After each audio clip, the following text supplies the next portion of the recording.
Hello, everybody. Thank you so much for the invitation. So essentially, my journey is that of, you may not relate to it immediately, but possibly might be the story of your mother or grandmother. I'm an immigrant. I came to this country after having an arranged marriage. Arranged marriages are different from forced marriages. I was very happy to be married. I married an academic.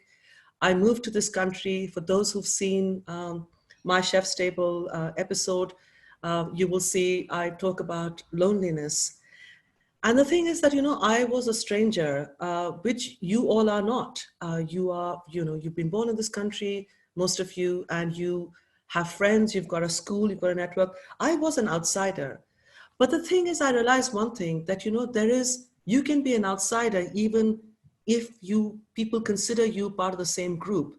The fact that you are on the fringes of any group, that you don't feel that you belong, that you don't feel you fit in, this was for me a very strong feeling. But then I came from outside and I struggled a lot. It was very difficult, and for all of you, I know you're all very young, much, much younger than me, younger than my children as well.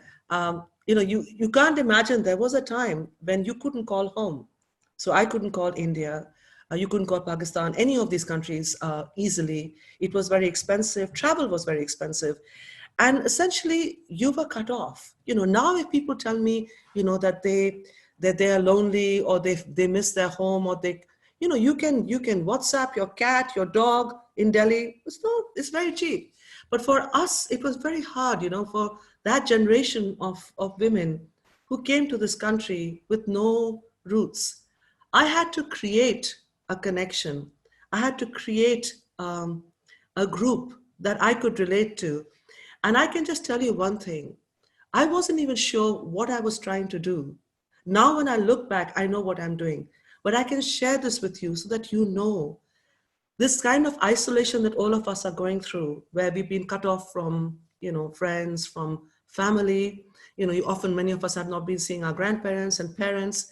It kind of feels disconnected. You suddenly feel that, you're not sure what you're doing in your life. All the kind of dark shadows that were hidden come out in the forefront. You feel you're not, are you making a difference? You're not sure where your life is going to go. Everything that was familiar to you stopped. I have been through that more than once in the last 30 years, where everything that was familiar and, things that I got comfort from stopped. And I have come from a country which has seen curfews, floods. We were stuck in our home with no food because there was water everywhere. There was no electricity. So I think that for me, the kind of lockdown was less traumatic, but I was watching the effect on my children. This is that generation, all your generation, who've never seen where all your rights have been kind of limited. Your right to go out, your right to go to the cinema, your right to go to the shop, to the mall, to hang out with your friends. Even the right to go to school has been taken away from you. So it is a big thing. It is a big thing because it happened a lot to me when I was growing up for different reasons. Not because of a pandemic, but for different reasons. We had to stay at home and couldn't go to school. And then there was no communication, but you do have communication. And it's so nice that, some of you have actually logged in, others will watch it later on Facebook, that you actually have facilities like this where you can actually listen to other people, hear stories and know that, hear, how other people are coping. And, you are connected to each other, and please do talk to each other, reach out to people. I realized very early on, and this was difficult. I had no mentoring. There was none of this kind of organization that cared about how I felt. I grew up in a very traditional family. My birth was not celebrated. There was a preference in a very patriarchal society in which I was raised for boys. My birth was lamented. And I don't remember who told me or what happened, but I always knew. I knew very early on I was not the one that people wanted. And this kind of left me feeling very, very rejected, feeling pushed to one side. But there are two ways when something like this happens to you. When people either mock you because of the way you look, who you are, I remember this with my, listening to children in school. I was a governor in a state primary school for 10 years, where people would come and tell me that, they tell me I smell of curry, that my lunchbox smells, that my bag smells, my coat smells. And, it doesn't matter, how old you are or what your background was. There's something very, very, very, similar in that feeling of being othered, of being pushed to the side and made to feel you don't fit in. Never, ever, ever let anyone else tell you who you are. This is really important. When people ask me, oh, you're an immigrant business, you're a Muslim, restaurant owner for female one, and I let that pass, but there is no box big enough in which you can put me. I will not allow any other person to label me, because that is where the difficulties lie, because they will label you based on their prejudice. And I realized when I came to this country that I need to do something, because I learned a lesson when I was very young, when I was being made to feel less wanted, made to feel I was not valued. I realized that there was one way to crush this.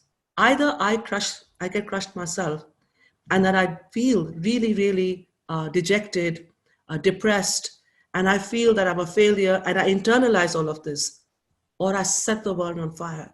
That I would go out and prove to everyone how wrong they were, that I was someone who counted, that my birth mattered, that I mattered. And, and it's not my immediate family. My mother loved me a lot. And, my parents were very supportive. I had really nice siblings. I was very close to my brother and my sister. My brother was born 3 years after me. But what it did is that in extended families, I was much darker, much fatter than my sister, who looked like a movie star. She still does. People always tell me, oh, she must be much younger than you. She's much older than me, but she looks amazing. And, it was what other people made you feel, like made you feel small, made you feel less valuable. I would close my eyes and imagine my name in lights, my entire name. I would see Asma Khan in lights, that I was going to be something someday. I was going to be someone incredible. But my other great dream was for every person who was othered and pushed aside, I was going to take them with me. So it wasn't just that I needed to break my chains. I can never be free if I can see people in chains. So that drove me a lot in everything I did. I studied law, I did a PhD in law, and, it was embarrassing and awkward because everyone was like, you want to cook? Everybody can cook.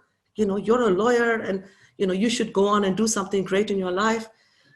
But for me, what was going to be something that gave me pleasure, I listened to the voice inside. I was always seen as the not that attractive looking, but very smart kid. People had put me in that box of being a smart kid. I did law to impress everybody else. I did my PhD, yes, because I wanted to do the subject. It's very hard to do a PhD unless you're driven to it. Do not let others push you into playing a role you don't want to play. This is your life.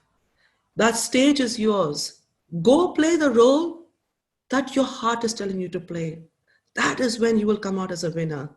It's, our society is really strange. And this is not a cultural thing. Every culture does this. So it's not just, South Asian or you come from every background. Because of the way you look or the way you do in school or the way you're physically built, because you're fast, you're good at football, you're good at this. This thing that you're good at this, you're bad at that. People put the labels on you. And that's what you think you are. That is not what you are. You are exactly what you want to be. And that is when you will succeed. That fire to make a difference for me was driven by the fact that I felt that, it was always the case that I was being, put in one corner as the smart, efficient, organized person. And, there was a time when, anything needed to be done. And my sister would get up and I would say, no, no, no, you sit, let her do it. And, at that time, it made me feel very nice. Oh yeah, I'm so organized. I'm so smart. But then I know, and I know as a matter of fact, my sister did much better than me in school.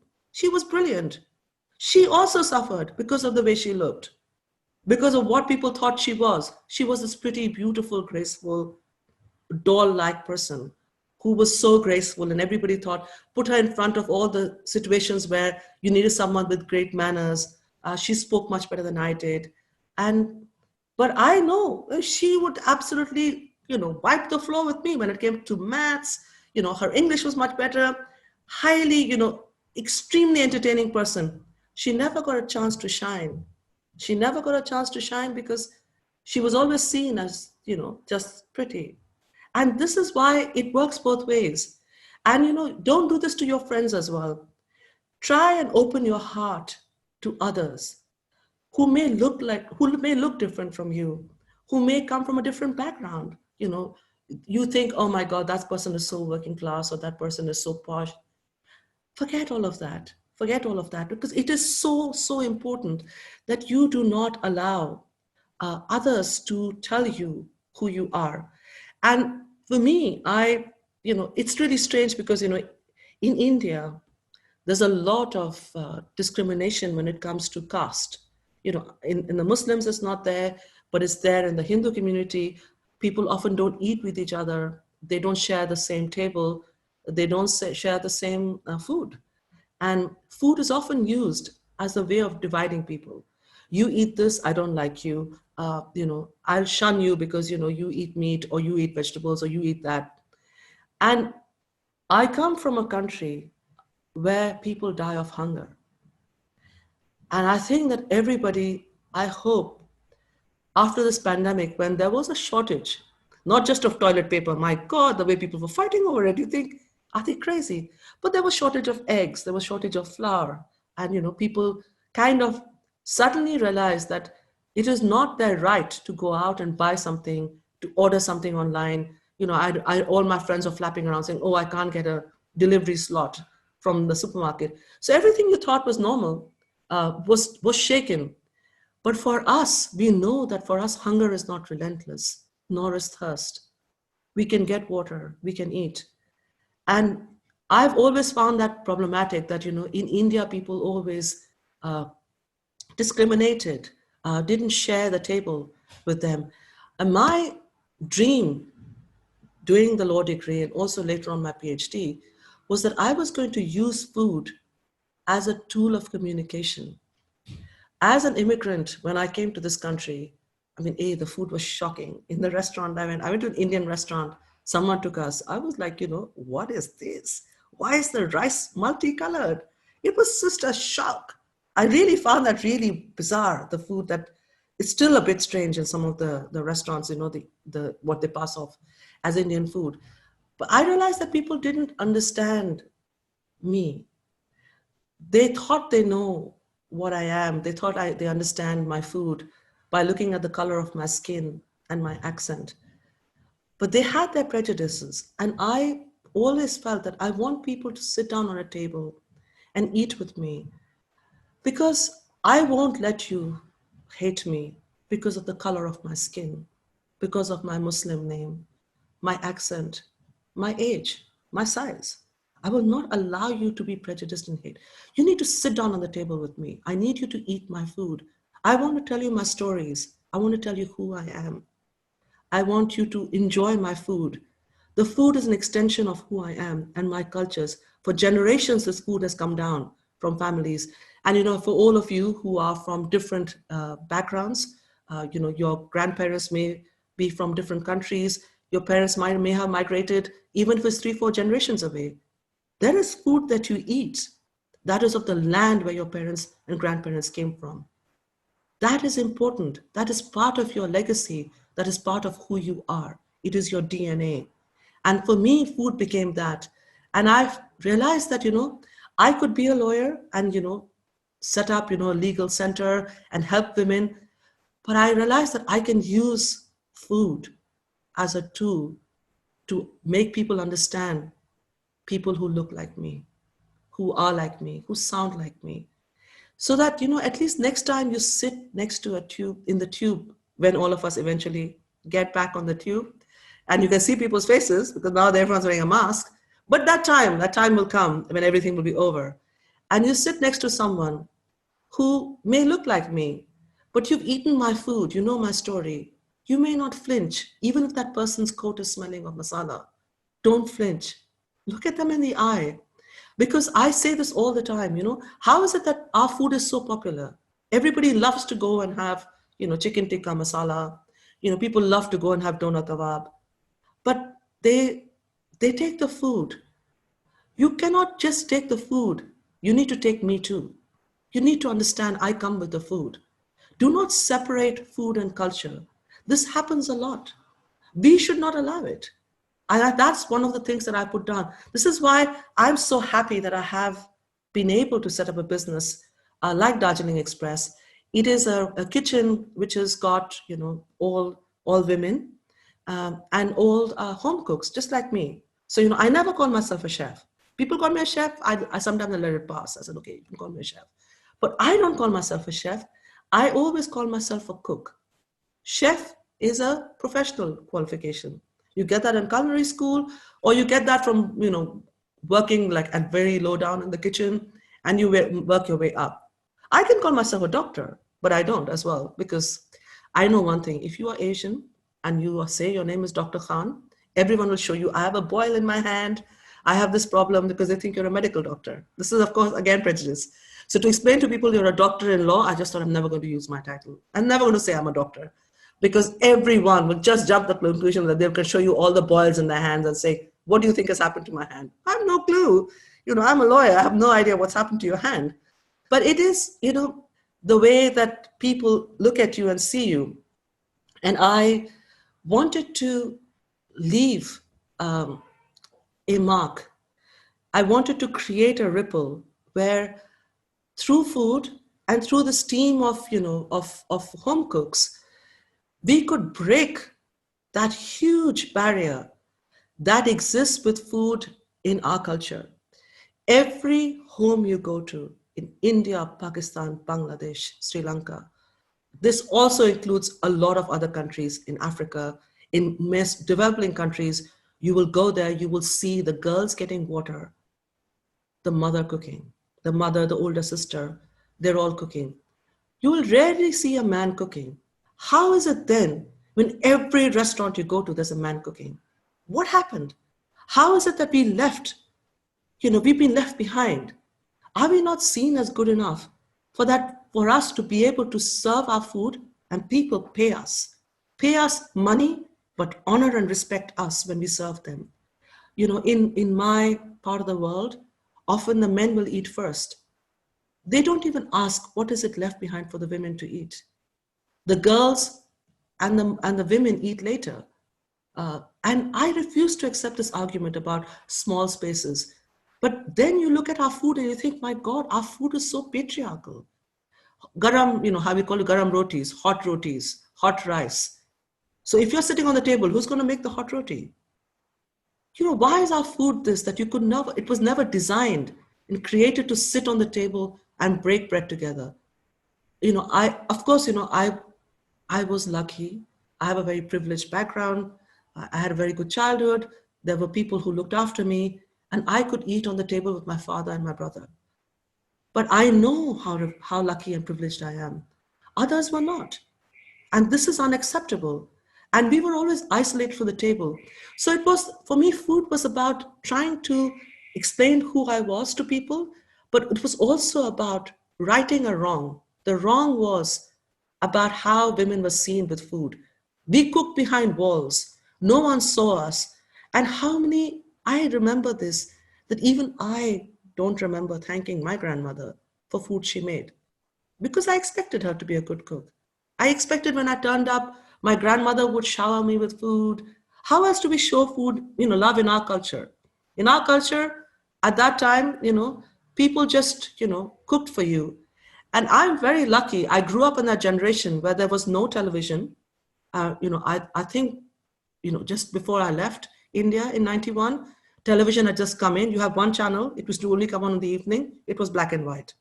Uh, there was no mobile phone. There was no entertainment. Only entertainment you had was eating. So everyone invited each other to eat. And on that table, you talked to each other. No one had phones. So I remember that time. And that's what I tried to recreate when I started off with supper clubs in this house.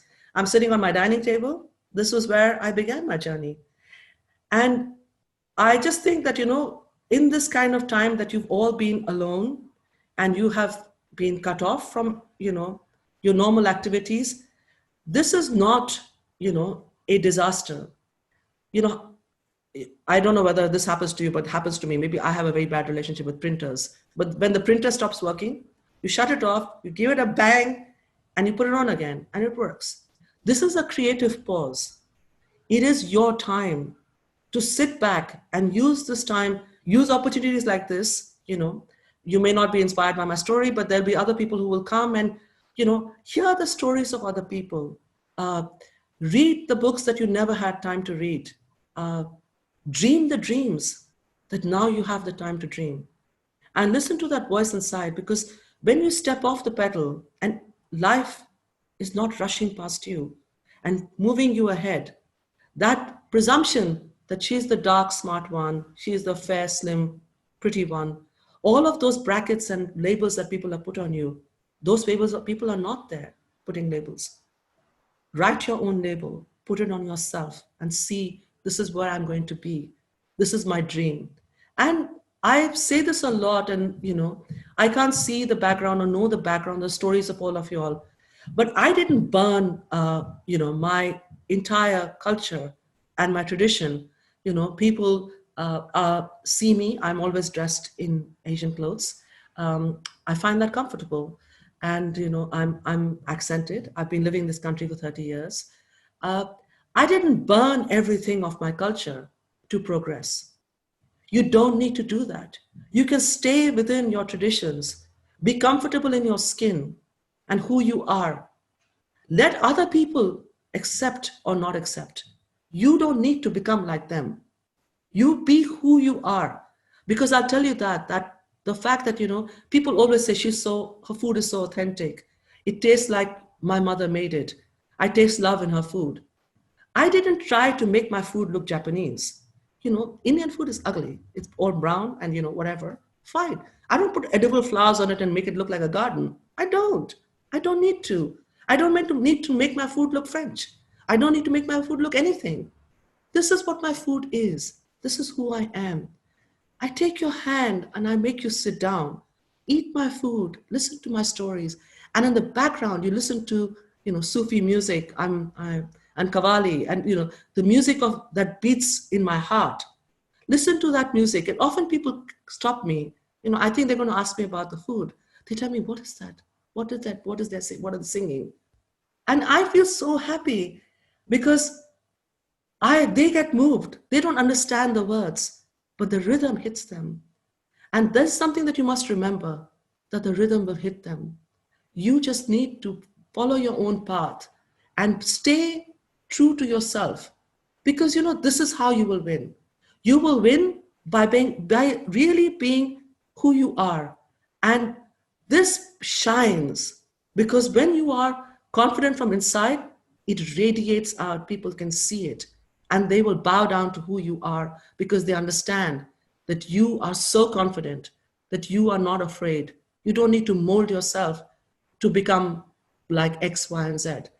And, and I think that, if you take anything away from this, I'm going to end now because I know that time is running out. If you take anything away from this, remember this, that, as a child whose birth was lamented, seen as a second daughter, as a liability, today everyone in my family says, I brought honor to the family.